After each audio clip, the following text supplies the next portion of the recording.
Welcome to the Football to the Core podcast. My name is Stephen Dawes. If you are listening to this as a podcast, please don't forget to follow along and also leave a review if you can. And if you're watching this as a YouTube video, don't forget to subscribe and follow along for more football news every single day. So, first of all, bad news for Manchester United. I'm also going to be coming on to Victor Osimhen and two Premier League teams that he has mentioned in a recent podcast. But first of all, it's bad news, as I said, for Manchester United. Two more injuries to add to their list. First is Christian Eriksen. He has got a knee injury, and that's going to keep him out for about a month or so. So that's bad enough. Although Christian Eriksen doesn't always play a major role, obviously it's a big blow to them in terms of squad depth and things like that. The biggest issue for you guys is going to be Højlund, who has also picked up an injury. He's got a strain, which they're hoping will only keep him out until the end of November. So fingers crossed for you Man United fans.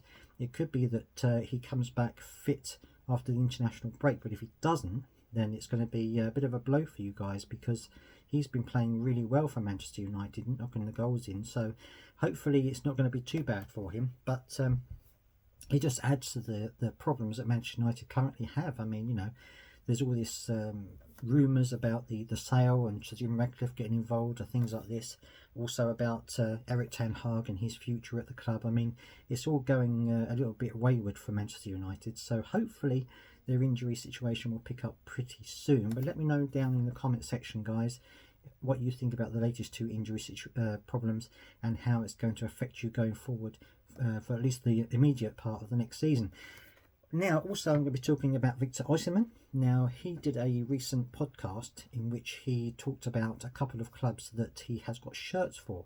Now, he says he doesn't have a Premier League favourite team, but he has got shirts from Chelsea and Manchester United. He said that African players, like the Premier League, and a lot of his friends support Chelsea, Manchester United, things like this. So it is a possibility that if either of those two clubs do come in for him, then he may well decide to take them up on their offer. Now, of course, you may remember that he turned down a huge offer from Saudi Arabia at the end of last season. It was something ridiculous, like 170 million plus or something.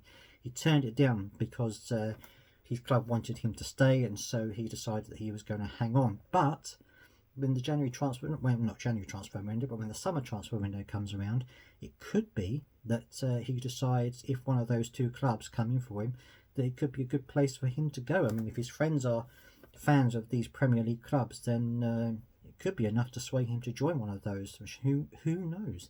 Let me know down in the comment section, Man United fans and Chelsea fans, would you like Victor Osimhen in your team? Do you think that he would be something that would fit into your way of playing? Or do you think that actually you don't need him and you could do with the money spent better elsewhere? I'd love to hear your views on that as well. That's it for the news for today. I'm going to be giving you the daily news on podcast and on YouTube, so don't forget to follow along, and I'll see you next time.